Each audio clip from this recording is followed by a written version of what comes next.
And welcome back to the NFLandU podcast. We're coming to you here on Tuesday, November the 12th afternoon. We just are coming off a jam-packed weekend of NFL action here in week 10. Yeah, we just finished week 10, coming up into week 11. And I got to tell you, looking at what we just went through with week 10 as a whole, I think this might have been the best weekend of NFL football we've had all season long. All the primetime games were great. Thursday night football was fun. Sunday night football was a slugfest between heavyweights, and then Monday night football was a game of the year contender. And then sandwiched in between all that, we had some crazy games coming down to the wire, like Kansas City and Tennessee, and a whole bunch of other ones that were really fun to watch. And we're going to get into all those games here in just a second. And we're also going to preview the Thursday night football game between the Steelers and Browns this coming Thursday night. I just want to take a quick second to mention that while it was a lot of fun we had this weekend watching the NFL games on this podcast, we did our worst so far this season in terms of picks. We went a combined 3-10 over week 10 in our picks category. Only got 3 games right, and one of them was the Thursday night football game. So that's pretty sad. Yeah, that's pretty sad. We've never been that bad before, but hey, you win some, you lose some. So without further ado, let's get into the recap portion of this podcast. I guess what better way to start than one of the close early games? Buffalo Bills at Cleveland Browns. Browns win this one 19-16. Cleveland now 3-6 on the year, snaps a 4-game losing streak, and Buffalo falls to 6-3. And if you were concerned about the Bills going into this game, you are now ultra concerned about them now after dropping a ugly game to the Browns. This is actually Cleveland's first win at home that they've had all season long. Baker Mayfield hits Rashad Higgins, the wide receiver, for a 7-yard touchdown pass with 1:48 left in the game to give Cleveland the win. Steven Hauschka, the Bills kicker, missed a tying field goal with about 20 seconds left to ensure that the Browns would win. And it was a weird game, but it was basically a wash and repeat game that we've seen the Bills play all season long. A super sloppy game where the opponent jumps out to a lead, Bills work some magic in the second half and almost win it. It's the same recipe we've seen from the Bills all season long, except this time the Browns won it instead of, the Bills coming back and winning. Like I said, it was a very sloppy game, but when it mattered most, Baker Mayfield got the job done for the Browns. On that final touchdown drive to take the lead with minutes left, he looked great. He was making good decisions, and he hit Rashad Higgins in the end zone. A wide open, I might add, Rashad Higgins, which doesn't massage any concerns about this Bills defense that I'm starting to have. You would think that, the Browns finally win a game and I would come in and praise them. I still have a lot of problems with this Browns team. They're still a dysfunctional mess on offense. You know why? Because they got down to the Buffalo Bills 3-yard line and ran 12 plays inside the Buffalo Bills 3-yard line and only came away with 3 points the entire game. That is not good. That is what bad offenses do. And despite winning this game, the Browns are still a dysfunctional mess on offense. And you got to give a lot of credit to the Bills defense, coming up on some big goal line stands in this game and holding out the Browns. But, they gave up that touchdown late in the game. And, in my opinion, a good defense does not give up a touchdown with less than 2 minutes left against this terrible Browns offense. That's not what a good defense does. And I know that Bills defense was probably exhausted from their offense not helping them out at all. But I'm just saying, my concerns with the Bills are at an all-time high right now. But speaking more to the Browns for a second, Kareem Hunt had his first game back, and he was in there for a lot of the offensive snaps. We questioned how they were going to use him, and it kind of felt like they were using him more as a receiving back. He had 94 total yards. I think he had like 30-something rushing yards. But they found a way to mix him in well, and it didn't take away from what Nick Chubb, the Browns starting running back, did. He had 20 carries for 116 yards. And in my opinion, that's when the Browns are at their best, is when Nick Chubb is running the football a lot. You think back to their last win against Baltimore earlier in the season, Nick Chubb had a monster day. When they were holding it close against New England, Nick Chubb had over 100 rushing yards. So when Nick Chubb is performing well, the Browns win, or get close to winning, I should say. I almost said they perform well. They haven't really performed well all season long. But I think the Browns did enough to win this game. But to the Bills, I tweeted it out after this game ended. The Bills are not a good team, in my opinion. When this podcast started, I was hooting and hollering that this Bills team is good, their defense is good, and their offense will do just enough. And I was saying they're a guaranteed lock for the wild card. It went from that to saying, okay, maybe their offense isn't that good, and, maybe their defense can win a playoff game, to their offense isn't good at all, and this defense isn't good enough to overcome that. And they'll get bounced in the first round of the playoffs. Now it's getting to a point to where I am genuinely questioning whether this team can even make a wild card. Once again, this Bills team struggles against a bad team that they shouldn't be struggling against. You just lost to a 2-win Cleveland team. That's not good, my man. That is really bad. This Bills offense is struggling to put up 16 points. Really struggling to put up 16 points. Josh Allen on the day went 22 of 41 for 266 yards and a sack, 6 rushes for 28 yards and 2 rushing touchdowns. I just don't believe in this Bills offense at all. And, they continue to struggle against these bad teams. Miami, Cincinnati, now Cleveland. I mean, the Bills play the Dolphins next weekend, and I don't think the Bills can even win that game. That's how much they've struggled against these terrible teams. It's just not good. I just don't believe in them at all. But speaking of the Browns, I think they did enough to win, and it's going to massage a lot of concerns about their team. For the moment, they got a Thursday night football game coming up here soon. Baker went 26 of 38 for 238 yards, 2 touchdowns, and 2 sacks. He didn't turn the ball over against a supposedly good Bills D, so that's good at least. But if you had concerns about the Bills going into this weekend, like I did, they're now at an all-time high in terms of concerns. This team is kind of falling apart, it feels like, each week when their offense is, struggling to put up 14. I'm sorry, let me correct myself. I said they struggled to put up 16 points. They struggled to put up 14 points because the defense scored 2 points in this game. The Bills are struggling to put up 14 points against a bad 2-win Cleveland team.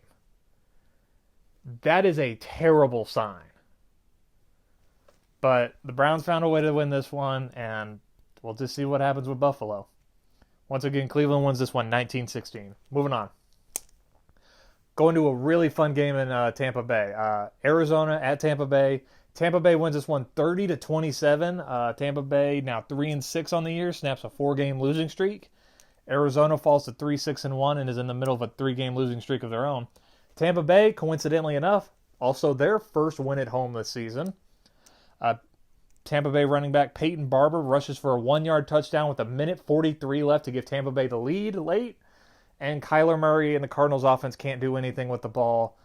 And Tampa Bay holds on to win a wild shootout. If you weren't paying attention to this game, you actually missed a pretty good quarterback duel. Really, really, this was actually a pretty fun game. Kyler Murray was straight dealing in this game for large portions of it. He finished 27 of 44 for 324 yards, 3 touchdowns, 1 interception, which we'll get to here in a second, and 2 sacks. I mean, there were times Kyler Murray was throwing some of the best passes I've seen him throw this entire season. You could really argue this might have been his best game, despite what happened in the fourth quarter, which we'll get to in a second. Because once it got to the fourth quarter, Arizona was driving with the football late, got into Tampa Bay territory, and Kyler Murray snaps the ball, takes it, and decides he's going to throw off his back foot with his feet not set. He just kind of throws it up in the air, and it gets picked off. It was a terrible, terrible interception. It was his first interception since September and his first in 211 consecutive pass attempts. So it's his first interception in 6 games. So it was a pretty big deal. Tampa Bay takes it, goes downfield, and that interception sets up the 93-yard go-ahead touchdown drive by the Buccaneers. So it was a pretty significant turnover in this game. It wasn't just something that happened in the early fourth quarter and had no ramifications. It was a pretty big deal that he threw this interception. But he gets the ball back with, a minute 43, so he's got time to work with. And that ensuing drive, he just didn't look good. He was holding onto the ball way too long, and the Cardinals offense just went nowhere with it. But, everything before that interception, in my opinion, Kyler Murray looked really great. He was throwing some good deep passes. There was one great deep pass to Christian Kirk for a touchdown. Christian Kirk, by the way, the Arizona wide receiver, had a great game in this one. Arguably the best game of his career. 6 catches, 138 yards, 3 touchdowns.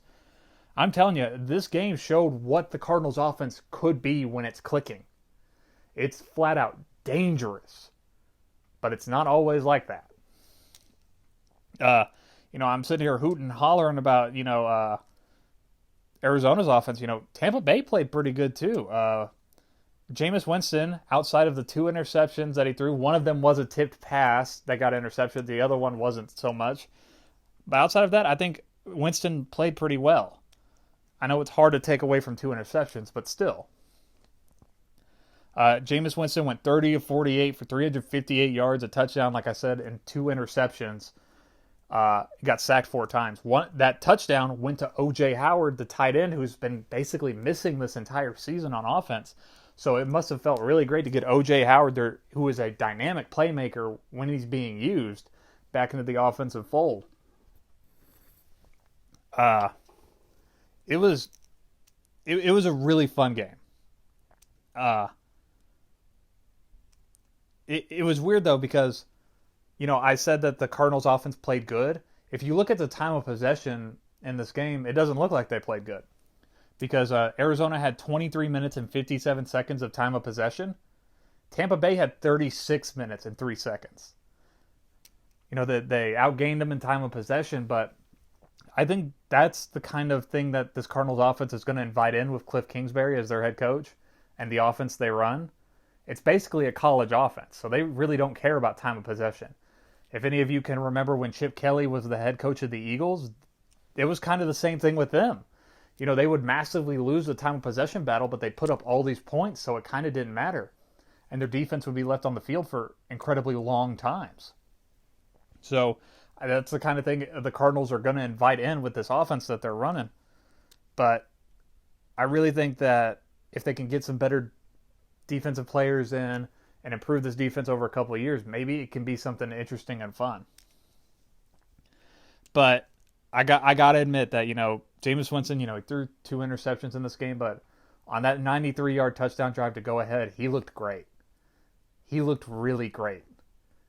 And he didn't turn it over too much, just a little, but, didn't turn it over too much. You can't knock him too much because he won the game. It snapped what was it, like a 4-game losing streak for the Buccaneers, but he didn't play too bad. It was just a really fun game. Lots of turnovers in this one, though. The Cardinals got 3 turnovers from the Buccaneers, which is something they haven't gotten all year. But the Cardinals also turned the ball over twice, which is something that also hasn't happened over the course of the year. So it was kind of a weird anomaly game for the Cardinals as a whole. But I said it was what the Cardinals offense could look like when it's clicking. It was the same thing could be said about the Buccaneers putting up all these points and Winston looking great in the 2-minute drive. Once again, Tampa Bay wins this one 30-27 in a really fun one early Sunday afternoon. Moving on, Detroit at Chicago. Chicago wins this one 20-13. Chicago now 4-5 on the year, snaps a 4-game losing streak, and Detroit falls to 3-5-1 on the season. As the Bears defense hangs on to beat a Stafford-less led Lions team. If you were watching any of the pregame shows early Sunday morning, you saw the breaking news when it happened. Matthew Stafford was ruled out of this game for the Lions due to what is being called small fractures in his back, an injury that sounds similar to what he played through last season. So we don't know how long Matthew Stafford is going to be out for the Lions, but their offense is incredibly one-dimensional. It evolves all around the passing game. So when you're missing your quarterback, it's going to take a toll. And they had to insert Jeff Driscoll, who's been a backup for a couple of years, had a couple starts in the NFL, and it was noticeably not good. Noticeably. It was a noticeable drop-off. He was nowhere near close to what Matthew Stafford was. Jeff Driscoll finished his day 27 of 46 for 269 yards, one touchdown pass late in the game to Kenny Golladay that was like a 49-yarder, an interception and 2 sacks. It was very meh day for Jeff Driscoll, the former Florida Gator quarterback. But the story of this game isn't what the Lions offense did, it's what the Bears offense did. Because if you're watching this game in the first half, the Bears offense looked an awful lot like it did against Philadelphia. They weren't getting anything going. It's halfway through the second quarter. Everybody's booing them because it's in Chicago, and it's just not looking good for the Bears. But Mitchell Trubisky leads a touchdown drive, throws a touchdown right before the half to go into halftime 7-6, and the Bears are kind of calmed the noise for a second, get everybody to calm down on them. Then in the third quarter, they scored 2 more touchdowns. All 3 touchdowns by the Bears in this game were thrown by Mitchell Trubisky, who went 16 of 23 for 173 yards, 3 touchdowns, like I said, and 5 sacks. Each touchdown went to a different receiver. And the Bears defense still, late in the game, was able to hold off a late surging Lions team led by Jeff Driscoll, which is never a good sign when Jeff Driscoll is leading a game-winning drive on your defense. That's never a good sign. I'm just saying. But they were able to stop him on 4th down, and the Bears hang on for a much-needed win. And the Bears really needed this win, mainly because, they needed a win in general, but they got a win because Mitch Trubisky threw 3 touchdowns on a bad Lions defense. Both Trubisky and the Bears needed this badly because everybody was on them about how bad they've played. And you know what? Still kind of played bad in this game. You got to remember, the Lions are one of the worst defenses in the entire league, especially in stopping the pass. And the Bears had 226 total yards against this defense. That's not good. Some people are going to say that, the Bears solved their offensive problems. No, they didn't. They just played a really terrible Lions D and didn't even look that good against them. You got to remember, they threw 3 touchdowns against the Washington football team a couple weeks ago on Monday Night Football. That didn't fix their offensive problems. The Bears' offense is still a mess. That's what I'm trying to get at. But it quieted a lot of the noise after this game. They got a division win at home. Trubisky threw 3 touchdowns, so it's going to quiet the noise for about 5 minutes. That's what the Bears desperately needed. There's really not a lot to say about this game because not a lot happened in this game. And all brutal honesty, not a lot happened in this game. My takeaway, once again, the Bears needed this win and all that. But for the Lions need Matthew Stafford to win. Their offense is solely based around the pass. In fact, Jeff Driscoll was the leading rusher for the Lions in this game. That's how non-existent their run game is. They need Stafford to win, and we don't know how long he's going to be out. Could be a while. Back injuries are no joke. Tony Romo used to play for the Cowboys, and he was always mired in back injuries, so I know how serious that can be. So we don't know how long he's going to be out and what condition he's going to be like when he comes back. But they need him to win. It's that simple. Once again, Bears win this one 20-13 and quiet some noise around their team. Moving on. Baltimore at Cincy. Baltimore wins this one 49-13. The Ravens improved to 7-2 on the year. And Cincinnati falls to 0-9, the only winless team left in the NFL, in the Bengals, as Baltimore dominates on both sides of the ball in a ruthless win. Probably the most lopsided game this weekend. Lamar Jackson remains an unstoppable juggernaut in the NFL. Had 4 total touchdowns in this game. Let me get the exact. Yeah, he Here's Lamar's stat line. You ready for this? He went 15 of 17 in passing, so only threw 2 incompletions on the day, for 223 yards, 3 passing touchdowns, and 7 rushes for 65 yards and a rushing touchdown. That rushing touchdown was a 49-yard rush where he juked about 5 different guys, hit a spin move on another one, and then galloped into the end zone. This kid has elite speed and playmaking ability, and he's just incredibly hard to tackle. It becomes almost a comedy show just watching guys fail miserably to tackle him every Sunday. It's just, he's so hard to beat. He really is. And he's coming into his own. It feels like we're experiencing a Lamar evolution, I should say, in Baltimore. I mean, this is what happens when an organization invests and builds their team around a young guy instead of forcing a guy to build around them. It's truly great. He made excellent passes, had the insane touchdown run. This game was never in doubt because Baltimore scored 14 points in the first quarter, 14 points in the second quarter, and then 21 points in the third quarter. And then they called off the dogs in the fourth quarter and put in Robert Griffin, the backup. You know, they probably could have put up 60 points on this Cincinnati defense. They really could have, in my opinion. Everything felt like it was just going well for Baltimore. The game was never in doubt is what I'm getting at. And their defense played really well, too. It feels like the Baltimore defense is improving every week, but when you're going up against this terrible Cincinnati team, everything's going to look good. Ryan Finley, the Bengals quarterback, got his first career start and looked pretty meh. Pretty eh. There wasn't a noticeable difference between him and Andy Dalton. Ryan Finley went 16 of 30 for 167 yards, a touchdown, an interception, and 2 sacks. But the really interesting thing I've noticed is that the Cincinnati run game had arguably its best game of the year. Joe Mixon, the Bengals running back, 30 rushes, 114 yards on the day. And that's a season high for him. First time he's gotten over 100 yards a season. And the Bengals rushed for a total of 157 yards. That's their season high for the season. In fact, they outrushed the Ravens in this game. Believe it or not. The Ravens team that was averaging 200 rush yards a game coming into this one. It was just a one-sided beatdown. Like I said, it was the most lopsided game we got this weekend. And the Bengals are in the driver's seat for the number 1 overall pick in the draft, and it feels like they're just a couple losses away from locking that up. But I really think the Ravens are one of the best teams in the NFL, especially when it feels like that defense is getting better and better each week. The Ravens are going to be tough to beat, and they're in serious consideration for a first-round bye in the playoffs.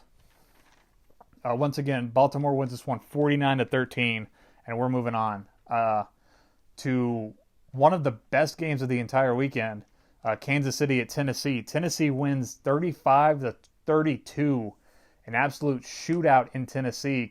Tennessee is now 5-5 and very much alive in the AFC right now. Kansas City falls to 6-4.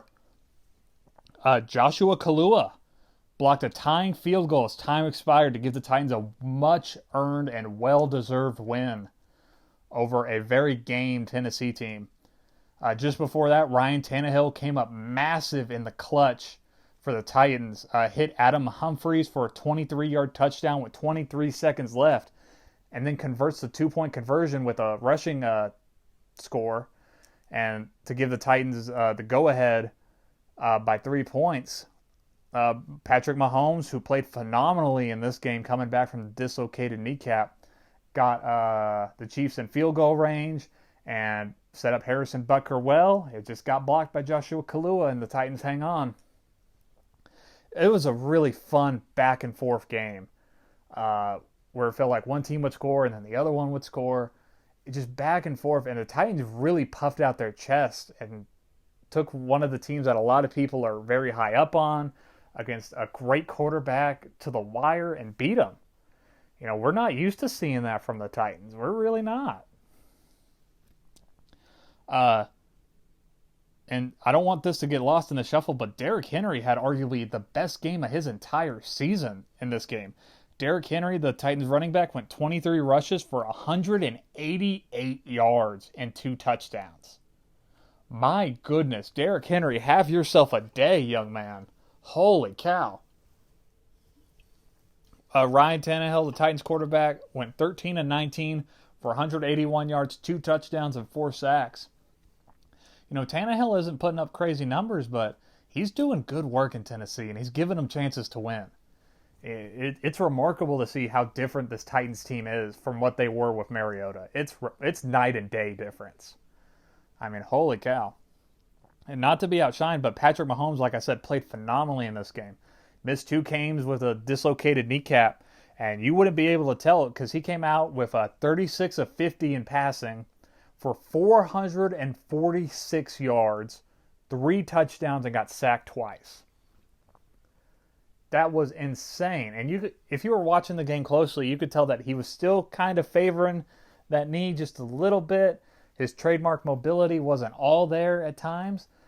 But even when he wasn't 100%, he is still downright dangerous and deadly. And it feels like it's not fair playing against him. Tyreek Hill, the Chiefs wide receiver, had another great day.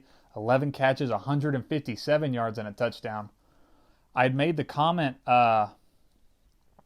I think on one of last week's shows, that the Titans are based around their defense. So when their defense doesn't play well and their offense can't put up points, they're going to lose. Well, their defense didn't play well in this game. They gave up 32 yards. I'm pretty sure that's a season high for them. Unless I can't remember what Carolina scored last week, but that's regardless. They gave 32 points in this game, and they really didn't play well. That didn't matter because Tennessee's offense bailed them out. We're really not used to seeing that from Tennessee. And you know what? If you're a team that has to go to Tennessee here in these late months, these last couple weeks in the season, it's going to be cold, outdoor football in November and December. And God forbid if they get a wild card and you have to go there in January. Well, you won't have to go there, but still. You know, a team that knows how to play defense. Their run game is coming alive with Derrick Henry, and Ryan Tannehill has them averaging more than 20 points a game. This Titans team ain't a joke anymore. Just ask the Chiefs. They're not a joke anymore. They can beat a good team. I am really, really impressed with the Titans. And they're still, like I said, they're still very much alive in the AFC. They're 5-5, and they're back in the hunt for a wild card. So let's see what happens with the Titans. But to speak to the Kansas City fans and organization, this game had to be incredibly alarming for them. Watching Derrick Henry just run up and down the field on this defense has to be alarming. Because there are a lot of teams that look to be in the AFC playoffs that can run the football. Like the Ravens and others. You know, if the Chiefs have to come to terms with how to help this defense. And if this is a harbinger of things to come, the Chiefs might be looking at a one and done in the playoffs. I'm serious. This defense is worse than it was last year. And it was pretty bad last year. This Kansas City defense is not doing too well. And last note on the Titans, because I know I've been hollering about them a lot, but I think this is worth thinking about. Has Ryan Tannehill done enough as the Titans quarterback to be their starting guy next year? I know we're riding high after a win, but he's made them a lot better since he's been in there. I think it's worth thinking about. I think it'll be an interesting storyline to follow into the offseason. Who's going to be the starting quarterback for the Titans? Because I really don't. It's not going to be Mariota, but it could be Tannehill. Who knows? All right, moving on to probably the most shocking result of the entire season. Atlanta at New Orleans. Atlanta wins this one 26-9. Atlanta improves to 2-7, snaps a 6-game losing streak, and New Orleans falls 7-2, snaps a 6-game winning streak. I'm telling you guys, this was stunning. The Falcons drop an Atlanta-sized stunner on the Saints in the early afternoon. You want me to be brutally honest with you about this game? the Falcons were far and away the better team. If you brought somebody in and sat them in front of this game, and this is the first game they've watched all year, and you told them that one of these teams is riding a 6-game winning streak, they probably would have sat there and told you it was the Falcons. Because the Saints played like they were a 1-win team in this game. They played awful, awful football in this game. Here's a stat that's going to blow your mind. You ready for this one? The Falcons' defense had arguably their best game of the season. They came into this game with 7 sacks on the year. 7. They got 6 in this game alone. They sacked Drew Brees 6 times. Are you kidding me? Oh my gosh. Yeah, they sacked him 6 times in this game. And what's even more incredible is that the Saints' O-line, their offensive line, had given up 12 sacks the entire year. So a normally good O-line against a bad defensive line, you think this is an easy decision or an easy outcome. It was the exact opposite. And the Falcons' defense held the Saints without a touchdown. It was the first time that a Drew Brees-led offense for the Saints has not scored a touchdown in New Orleans since 2006. It was bad. It was real bad. Drew Brees was missing throws. His offensive line wasn't doing anything. There was no production from Alvin Kamara.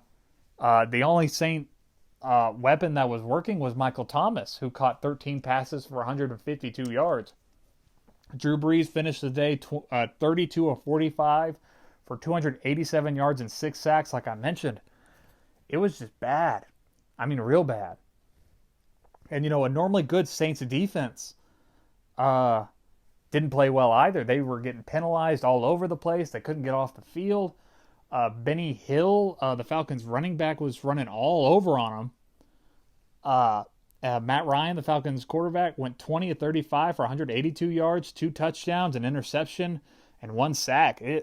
This was not the Saints team we had seen all season long, nor was it the Falcons team we've seen all season long. This was probably the Falcons' most complete game they've played this season, going all the way back to their other win in week 2. They had a run game working. Matt Ryan wasn't playing great, but he was playing good, and their defense played great.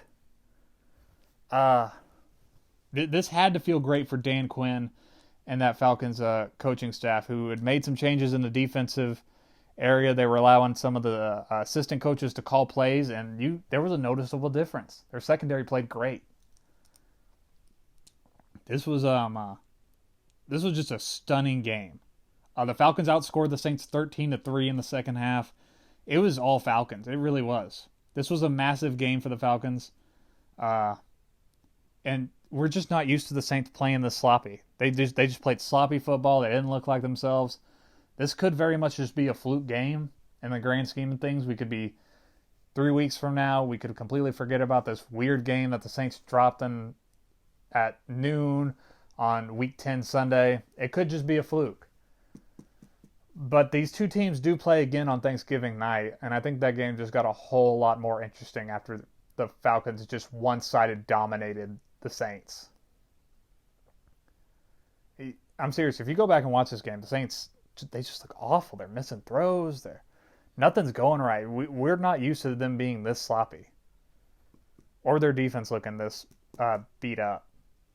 But Dan Quinn buys some reprieve, coach on the hot seat, and beating a 7-win New Orleans team in New Orleans, it had to feel pretty great for him. Once again, Falcons win this one 26-9, and we're moving on to the last of our early games. The Giants at the Jets in the Meadowlands, the battle for New York. We hyped it up, and pretty fun game actually. Very sloppy, but it was fun. Jets win this one 34-27. The Jets now 2-7 on the year, snap a 3-game losing streak. And the poor Giants, things are feeling awful bad around them right now. 2-8 on the year and they're riding a 6-game losing streak. Le'Veon Bell, the Jets running back, scored on a go-ahead touchdown very early in the fourth quarter to give the Jets the lead. and they were able to hold off the Giants for the rest of the fourth. The Jets actually outscored the Giants 10-0 in the fourth quarter to hang on to this lead. It was a very fun but sloppy game. If you like stupid football where people are turning the ball over a bunch, neither team has over 300 yards of offense, it was that kind of sloppy. But it was fun. It was fun, stupid sloppy. If you're not a fan of either team, I kind of recommend watching this game. It was fun. Daniel Jones played really good despite getting mugged by Adam Jones for the not Adam Jones, I'm sorry, Adams, I should say. I can't believe I said Adam Jones. I don't know why I brain farted like that. I'm telling you, Adams came in out of nowhere. He hit Daniel Jones straight up and just took the ball. He just took it. It was like he ran up on somebody on the street and just snatched a purse. It was so great. Daniel Jones didn't even move. He was so great at stealing that football. So he takes the ball, takes it all the way back for a score. It was great play by the Jets defense. But it was a fun, sloppy game. Speaking of Daniel Jones, he went 26 of 40 for 308 yards, 4 touchdowns. And you're thinking, oh my gosh, he played great. How the heck did they lose this game? He got sacked 6 times. That Giants offensive line continues to be a massive problem. You know, I think the worst possible thing a rookie quarterback can face is an offensive line that can't block. And the Giants offensive line cannot block right now. Jones had 3 fumbles in this game. That continues to be a problem from him. Only lost the one, and that's the one where Adams just came up and ripped it away from his arm. I'm telling you, it was almost comical. You got to find this highlight if you can. It was truly great. But, you know, Daniel Jones played good in this game, in my opinion. Darius Slayton continues to be a great surprise for the Giants. 10 catches, 121 yards, and 2 touchdowns. I'm pretty sure that's his second 2-touchdown game of the season. Continues to be a very big surprise for them. Golden Tate, the Giants wide receiver, 4 catches, 95 yards, also 2 touchdowns. The Giants offense was clicking through the air. Their running game was non-existent, though. Barkley continues to look off and has his worst game that he's had as a pro. 13 rushes for 1 yard. That is horrid numbers, and not something you'd expect from a guy who was taken, in the top? He was taken number 2 overall the year he got drafted, right? Number 2 or number 3? You can't be putting up them kind of numbers. At least get up to like 40 or something, man. He apparently got x-rays on something after the game, and there's been talk of shutting him down for the year and putting him on IR. He just hasn't looked right. Well, once again, I don't know if he's still not healthy from the ankle, or the play calling's an issue, or that offensive line just can't run block. It's just Barkley has not looked good since coming back from that ankle injury. So the Giants are a mess right now. We'll talk about them more here in a second, but give credit to the Jets. They really needed this win. And Sam Darnold, well, he played okay, but it was much better than what he's played the last few weeks. Much, much better. 19 of 30 in passing for 230 yards, a touchdown, got sacked twice. He also rushed 3 times for 25 yards and a touchdown. Much, much better than what we had seen these last couple weeks from the golden boy for the Jets. And this had to feel good to, get a big win. It wasn't necessarily a big win, but when you beat the team that you share a stadium with, and you only play once every 4 years, it's usually big when you win it, no matter what the records are, in my opinion. That's bragging rights for the next 4 years. But I do think it's funny that the Jets are still talking about playoffs. They're 2-7. They literally have like a 1% chance of making the playoffs at this point, but all their players are still saying there's a chance we can do this. We just got to run the table. I love the optimism. I love it. It's so cute. They're not going anywhere, but it's so cute. I don't know what the Jets are. They had that horrible game against Miami last week where everybody was calling them out. Now they beat a terrible team in the Giants, so I don't know. They lose to one of the worst teams, and then they beat one of the worst teams. So I don't know what the Jets are. I do know the Giants are bad. and it feels like things are about to get a lot worse. It was reported after the game that the Giants owner was reportedly livid after the result of this game. They've lost 6 straight. It sounds like things are heating up around Pat Shurmur. I don't think he should be fired. I mean, they're riding a rookie quarterback. Their defense is awful. Their offensive line can't block. I mean, what's Pat Shurmur supposed to do, in my opinion? So I don't know what's going to happen with the Giants. They're a really bad team, but I don't know what their owner is going to do. But he's mad, and it's never good when your owner's livid. It's never good. Once again, Jets win this one 34-27, and a sloppy, fun one in the Meadowlands. In the Battle of New York, the Jets take it. And we're moving on to the late games. First one up, Miami at Indianapolis. Miami wins this one 16-12.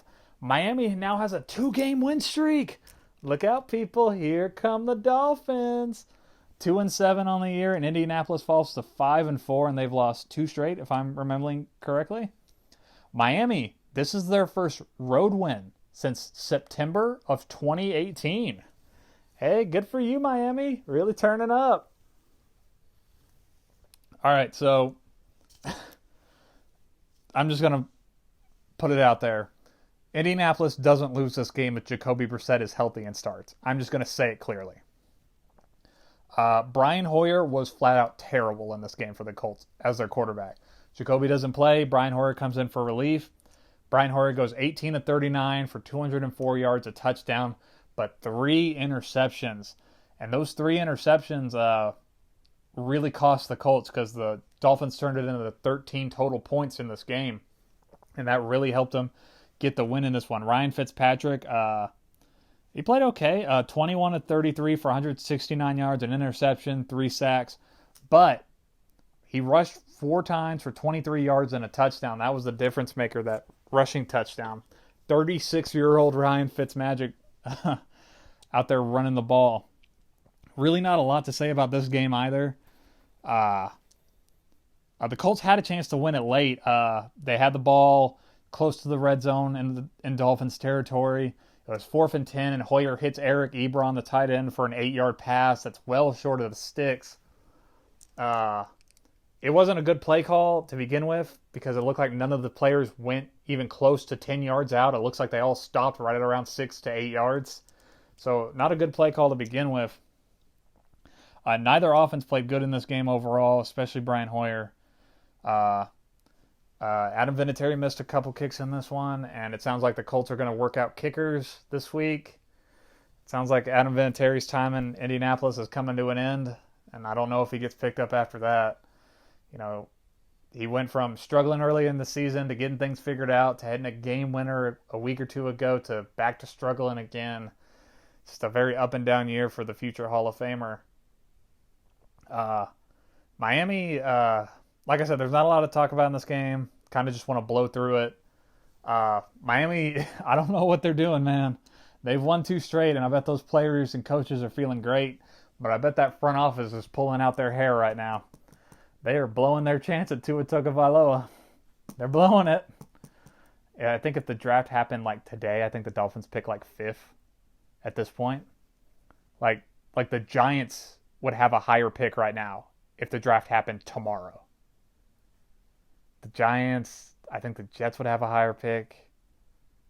And the Bengals. So at best, the Dolphins are looking at the 4th overall pick. Behind like a team that we know needs a quarterback in Cincinnati. And there's 3 spots where, maybe team trades up. So to get a different quarterback, Miami went from being the team that's for sure going to get the pick of the litter at quarterback in the draft to being a team that maybe they just get what falls to them. That's crazy. Who knows what's going on with Miami, but hey, those players are feeling good. And I told y'all this team, this coaching staff and these players aren't taking. It's just the front office, and this 2-game win streak is proof of that. This Miami team might win 3 or 4 games. They play the Bengals in a couple weeks, this awful Bengals team, and they play the Jets again, so maybe they beat the Jets twice this year. Who knows? But for the Colts, Jacoby Brissett can't come back soon enough for this team. The sooner he comes back, the better. They desperately need him. All right, moving on to our next game. We got a snow game Our first snow game of the year. It was actually pretty fun. Carolina at Green Bay. Green Bay wins this one 24-16. Green Bay improves to 8-2 on the year. Carolina falls to 5-4. Green Bay stuffs Christian McCaffrey at the goal line as time expires to win this game and to hold on. Before that goal line play, Carolina had gone on an 18-play, 88-yard drive to try and win this game, and it just came up a little bit short. But man, it was a fun, tough-nosed game in this one. This Carolina team, who the reins have been handed over to Kyle Allen, and he came in there, and you know what? You could really argue Kyle Allen outdueled Aaron Rodgers in this game. You could really argue it, in my opinion. Kyle Allen went 28 of 43 for 307 yards, a touchdown, an interception, and 3 sacks. So, okay numbers, not bad, but also not great. They're good.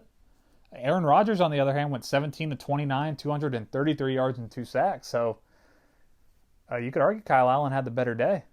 You could really argue it, in my opinion. But snow was falling throughout this game, and it really got heavy late in the game. Heavy snowfall, under duress by the Packers defense, and I think Kyle Allen really stepped up in this game. Outside of the 2 turnovers that he had, a fumble and the interception. But I think the real story of this game is Aaron Jones continues to shine for the Packers. They're running back 13 rushes, 93 yards, and 3 touchdowns. It's his second 3-touchdown game on the season, and that's pretty big for the Packers. If I remember correctly, it was one of the Sharp brothers when he played in Green Bay. It's been that long since Green Bay had a player who had multiple 3-touchdown games in a season. So Aaron Jones is doing work for Green Bay right now. And he was running over this Carolina defense. Carolina is very weak versus the run, and especially in the second half, it felt like Aaron Jones was getting just massive clips of yardage every time he touched the ball. And that's really bad if you're a fan of this Carolina team. Their weakness seems to be the run on defense. And there are a lot of teams in the NFC who like to run the football. The Cowboys, the Vikings, the 49ers, the Seahawks. Those teams are expecting to be in the playoffs. So if Carolina makes it, they're going to have a very big uphill battle to go against. Devontae Adams also had a big game in this one. Had over 100 yards, if I remember correctly. I bet Aaron Rodgers missed him a lot. DJ Moore, the Panthers wide receiver, had over 100 yards in this game, so that felt nice for him. Christian McCaffrey, I've heard some people say he was held in check in this game. He had 20 rushes for 108 yards and a touchdown. I really don't know if you call that holding them in check. I really felt like this Carolina team showed a lot of grit and determination. Going to Green Bay in very cold weather, the snow's all in your face. That's normally a recipe where we see a lot of teams fold over the years. This Carolina team didn't fold. They gave it their heart and soul and just came up literally a couple inches short of tying the game. I got a lot of grit and determination from this Panthers team, and I was very impressed. But it was a very fun, back-and-forth, gritty game in Green Bay. Green Bay's a weird team. I'm going to be honest with you. Especially that offense. They're hot and cold at times. 1 week they're gonna have Aaron Jones rush for 3 touchdowns, and the next week he barely rushes for 20 yards. 1 week Aaron Rodgers is going to throw for 400 yards, and the next week he's barely going to put up 100 yards by the fourth quarter. It's very weird what they've been doing on offense the entire year. That defense felt like they had one of their better games that they've had the last couple of weeks.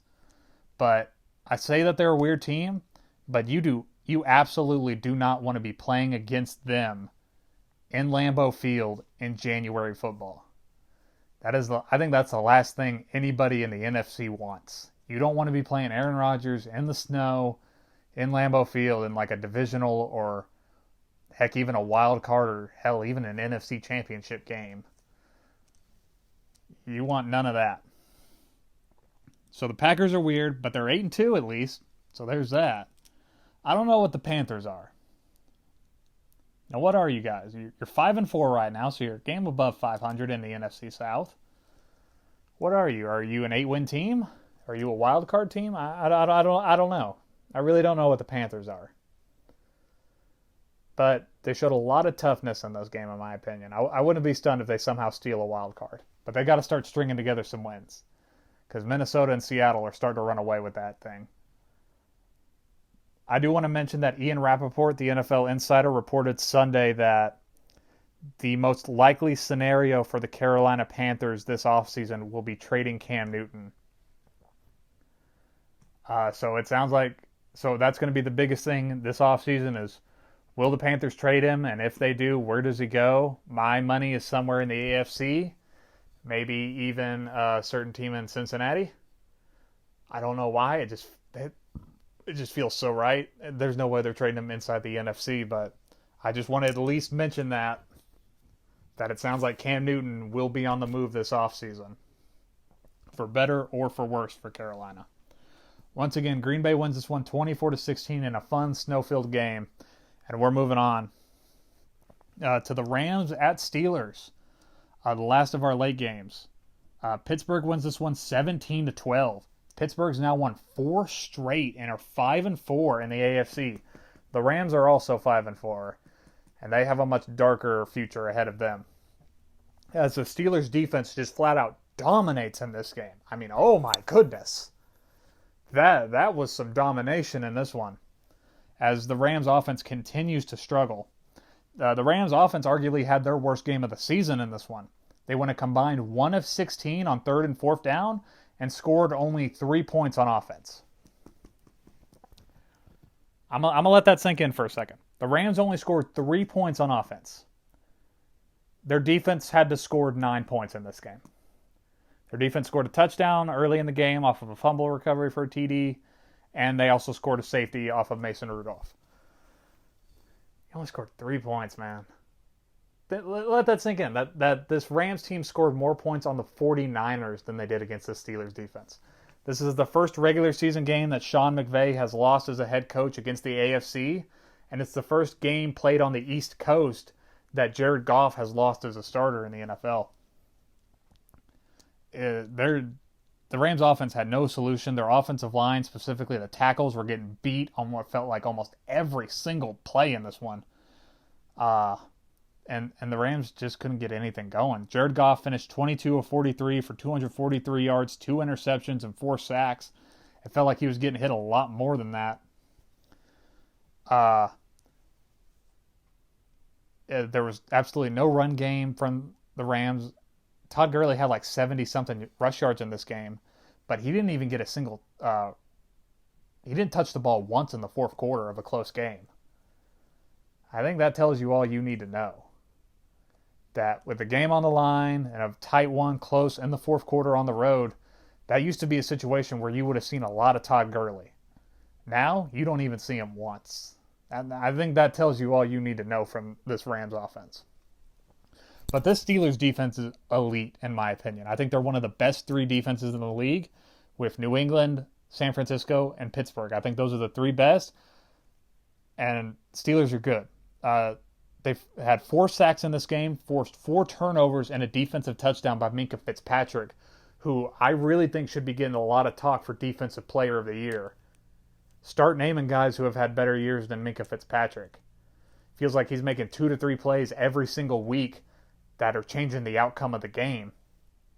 TJ Watt, the Steelers defender, also had a great game in this one. The Steelers defense is legit. And in fact, the interception by Minkah Fitzpatrick at the end of this game basically sealed the win. So think about that. Defensive touchdown and an interception in the same game. And he's put up multiple stat lines similar to that ever since he came there. The Steelers defense is an entirely different entity. And they're crazy good. And this defense should terrify people. Speaking of the Steelers offense, it wasn't much better than the Rams. Steelers offense only put up 10 points and less than 300 yards of offense, but that feels like the norm for them. Mason Rudolph went 22 of 38 for 242 yards, a touchdown, 3 sacks. I think the tagline for the Steelers offense should be just do enough. Because what it feels like the Steelers have to rely on every week is their defense holds the opposing team to like 15 points, and then the Steelers defense somehow scores a touchdown. And that'll be enough because the Steelers offense scores like 1, maybe 2 touchdowns a week if they're lucky. I don't think they can keep that up all year, but they're still a really good defense. And I really think I was really down on the Steelers, but I've come around to their defensive first philosophy. Mike Tomlin is doing arguably his best coaching job of his NFL career, and that's crazy to say about a guy who has won a Super Bowl and has coached in 2 Super Bowls, won one, been one of the best coaches in the NFL for a decade plus. He's held on to that job for a reason. He's a damn good coach, and he's showing why this year. That team started 0-3, and now they're 5-4. And you know what's really scary? 5 out of the Steelers' last 7 games, so 5 out of their next 7, are against teams that are below 500. I'm talking Bengals, Dolphins, the Browns twice. The Steelers have the 3rd easiest schedule going into the rest of the season. So it is very much alive that the Steelers could win maybe 9-10 games and make a playoff appearance. They play Baltimore, and I forget who else they play, but that's so only 2 teams they play the rest of the year have a winning record. Think about that. They can beat up on bad teams the rest of the year with this defense and somehow coast into a playoff game. And this is the type of defense you don't want to be playing in the playoffs. This is the type of defense that can upset somebody and send a good team home on wild card weekend. It is that good of a defense. But for the Rams, they're 5-4. They're game above 500, but it feels like their problems aren't going to be fixed until the offseason. Like I've said multiple times before, their offense involved entirely around the run game, but now that Todd Gurley's just a random guy on their roster, there's really no offense anymore. And when their offensive line is this bad and it's getting beat constantly, this is something that only like free agency or a couple guys in the draft can fix. This isn't something that you can fix just like that. You know what I'm saying? It feels like their situation isn't going to be fixed until later. And they're probably going to have a disappointing end of the season, but you know what? They're a team in transition right now. That's what they are. Once again, Steelers win this one, 17-12, and we'll talk about more about the Steelers here in a minute when we get to Thursday Night Football. But let's move on to Sunday Night Football, because I got a rant ready for this one. Minnesota wins 28-24. Minnesota improves to 7-3 on the year. Kirk Cousins and that offense gets a big primetime win on the road. Look out, Kirk Cousins, y'all. And the Cowboys fall to 5-4 and have lost 2. And it snaps a 2-game win streak. My bad. I was getting ahead of myself. Dalvin Cook runs all over this Dallas Cowboys defense, both with his rush attempts and his passing yards. And Kirk Cousins shows up in a primetime game. Dalvin Cook had 183 total yards in this game. It just felt like he could not be stopped. This Dallas Cowboys run defense just had no answers. Watching the Vikings coaching staff shift and make adjustments late in the game to throw in a fullback and start having him go out and block people, the moment I saw that, I was like, Dallas is losing this game. If the Vikings coaching staff is making adjustments in a game to win it, I know the Cowboys coaching staff isn't. Jason Garrett has been infamous for not making in-game adjustments because they're so arrogant with what they do that they think we're just going to come out and run our stuff and that'll be good enough to win. And if we don't win, it comes down to execution, which is complete bull. The Vikings offense played great, and the Cowboys defense once again let them down. But I think the biggest story about this game is you had Dak Prescott playing arguably one of the best games of his career. And the coaching staff screwed it up and cost them the game. I think that's the takeaway from this game, in my opinion. Dallas's commitment to the run that they've had for years. They're constantly running it on first down and getting nowhere, and they see they're getting nowhere, but they continue to do it, and it puts this offense in terrible situations. And then late in the game, when Dak Prescott has proven that he can beat this Vikings defense, he's got him on the ropes, he's got him in the red zone, and if you just give him the freaking football, he's going to win you the damn game. But what does the coaching staff do? They decide, hey, Ezekiel Elliott's rushed for 40 total yards tonight on like 20 attempts. So our running game isn't working. Let's run the ball twice and set up our offense for a terrible fourth down. It's what they do. It's what they constantly do. It shows once again the coaching malpractice that has gone on in the Cowboys organization for the better part of 10 years with Jason Garrett. Ezekiel Elliott rushed 20 times for 47 yards in this game. At some point, you got to look at that and see it's not working and move on. I'm not saying cut the player. I'm saying you got to look at that in the middle of a game and see it's not working and try something else. You see Prescott beating this defense and you choose to go away from it. Why? Jason Garrett said after the game because they feel committed to running the football. Running the football ain't working, man. Come on. You've been the head coach for 10 years, and it's still this terrible of a product. It's infuriating and insulting as a fan. It really is. I can count on off the top of my head, including this game, 2 times this season where the coaching has gotten in the way of the Cowboys winning a game. The other time being New Orleans. There was a game against Washington last year where coaching got in the way of winning a game. It's happened every year at least 2 to 3 times for 10 years. And because of coaching, Dallas will never be good. A good team in the NFL. They will never be a true good team as long as Jason Garrett is their head coach. It is that simple. As long as he is still employed as the head coach, Dallas will be an overrated, underachieving, mediocre team at best. That is who they are. And you can argue that it's more about the run defense. Well, you know what? Maybe if Dallas didn't start slow every game, maybe they'd have a better chance. That reflects solely on coaching because they come out unprepared every single week and have to dig themselves out of a hole. They were down 14-0 after the first quarter. You ready? You ready for this one? I'm going to read you the Cowboys' last 5 games and the halftime scores. Are you ready? 17-14, 17-0, 21-6, 7-27, 12-13. Dallas has been outscored 74-60 the last 5 games. That reflects directly on the coaching staff, having them unprepared every single week. The Cowboys have only had a lead in the first half the last 2 weeks. That's not good, man. People keep hyping this team up as a team that can win it all. No, they can't. Not with this coaching staff.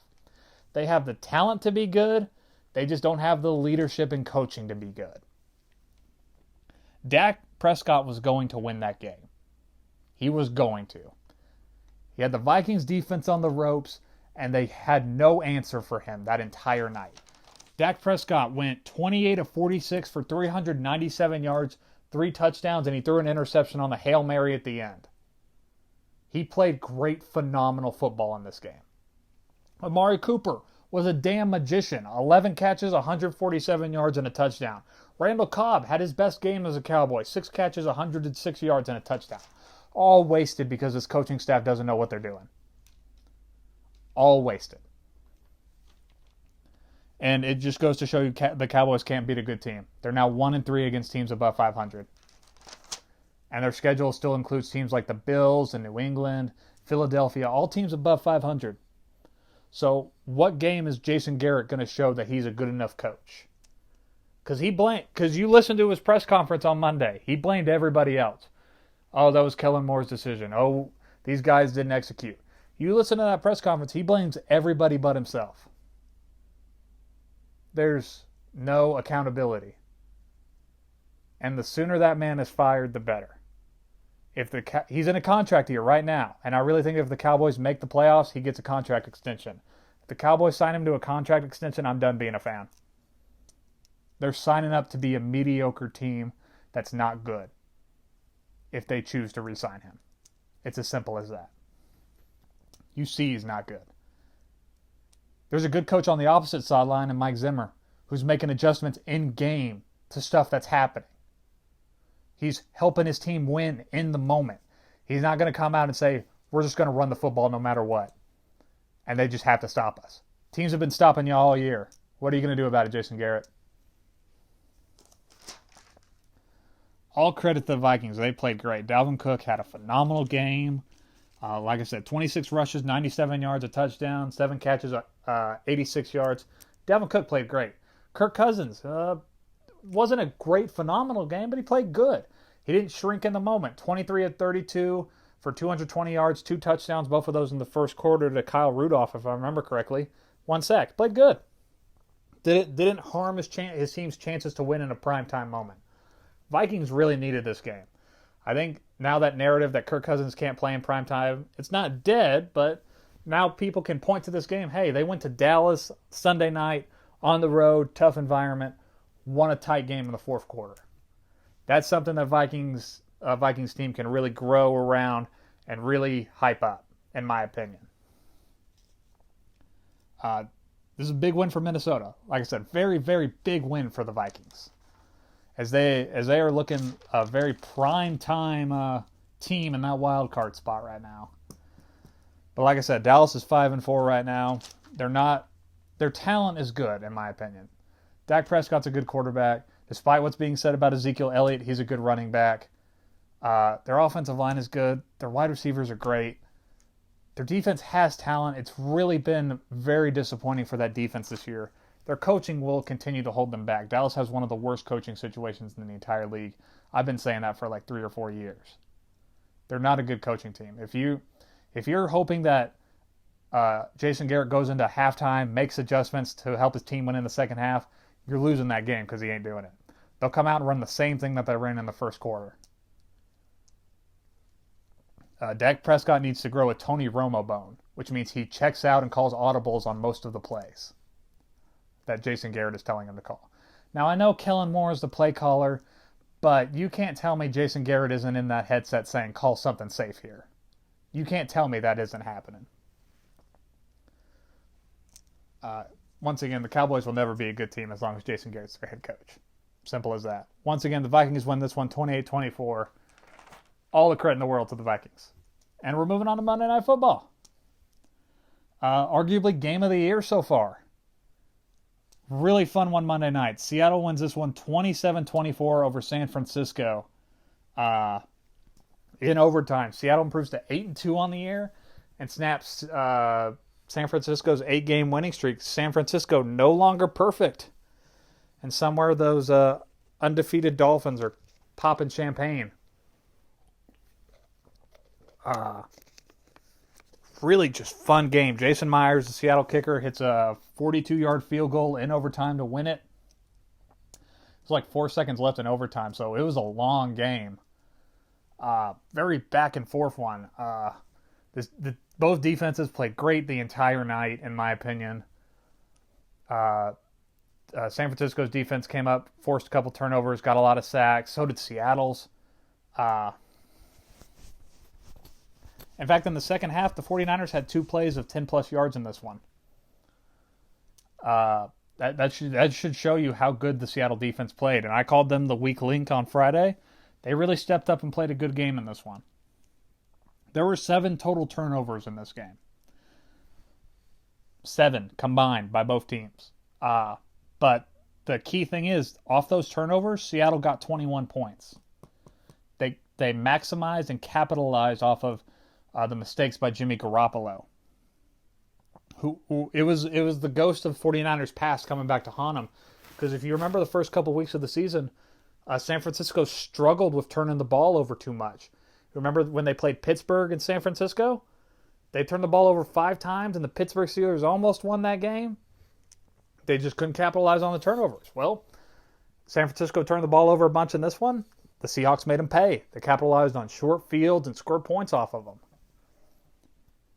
They even got the defensive touchdown in this one. Seattle's defense played great. Jadeveon Clowney was a one-man wrecking crew out there. It felt like he was constantly beating the 49ers offensive line. An offensive line that had played good for most of the year. Jadeveon Clowney, defensive touchdown, got a sack in this one, a tackle for loss. He played great. And it felt like Jimmy Garoppolo was feeling the pressure. Jimmy Garoppolo got sacked 5 times in this one. Russell Wilson got sacked 5 times. It was just a really fun back and forth game, but it just felt like Jadeveon Clowney was unstoppable, especially in the fourth quarter. Had a couple big run stops in the overtime period. He also had 5 quarterback hits. It was just great. The 49ers were able to force overtime after their rookie kicker McGlinchey, I think that's his name, hit a kick as time expired to force overtime. And that was a great moment for him, but he had to come back on in overtime and a chance to win the game in a very makeable kick. He just shanked it brutally. That was a tough moment watching. That was probably one of the worst kicks I've seen this year. Talk about he hooked it about as hard as you could hook a kick. Gave Seattle the ball back. If I remember correctly, Seattle punted on the next drive. San Francisco got it back, punted.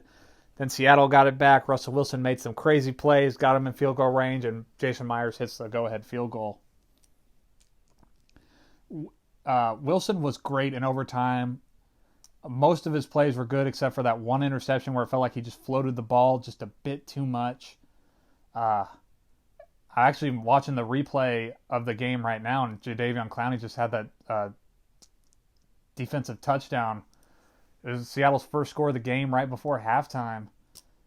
It was just a really fun game. It felt like these two teams were playing in this game, this rivalry game, and it mattered for the first time in a couple of years. I mean, if you think back to like 2012, 2011, 2013, these games would decide who won the NFC. Those the Colin Kaepernick led 49ers and the Legion of Boom Seahawks. But now all of a sudden these games matter again. And these two teams are going to be playing again in week 16. That game could be for all the marbles. It really could be.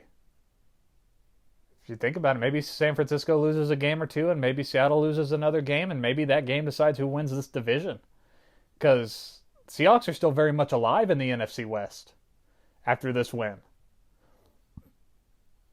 Seattle's 8-2, and San Fran's 8-1. San Fran has to play the Rams again, the Seahawks again, and the Saints. So who knows? But like I said, Russell Wilson played great in the fourth quarter and overtime. Just some elusive movements. There was that crazy third down play in overtime where he eluded pressure and threw a big first down pass. Russell Wilson finished 24-34 for 232 yards, a touchdown, and an interception. Like I said, 5 sacks. Jimmy Garoppolo didn't play that good, though, in my opinion. 24-46 for 248 yards, a touchdown, and an interception. I know his numbers look virtually identical to Russell Wilson, but he was missing a lot of throws. It didn't help that, George Kittle didn't play in this game and Emmanuel Sanders left early, so that left Jimmy Garoppolo without any weapons. Deebo Samuel really had to step up for the 49ers, caught 11 passes for 8 yards and 112 yards. Yeah, I'm sorry, I messed that up. I butchered that. 8 catches for 112 yards, my mistake. Who knows what this 49ers offense could have done without if Emmanuel Sanders was playing in this game late in the fourth quarter. But I think it's worth pointing out, the 49ers didn't have their kicker. They didn't have Emmanuel Sanders, and they didn't have George Kittle, and they still almost won this game. If that rookie kicker makes that kick in overtime, we're having a completely different conversation here. we'd be singing the praises of an undefeated 49ers team. So I know a lot of people are going to rag on the 49ers for losing this game, but I think they're going to be just fine. Just hope Emmanuel Sanders can get healthy soon. The same thing with George Kittle. And the 49ers will be right as rain, in my opinion.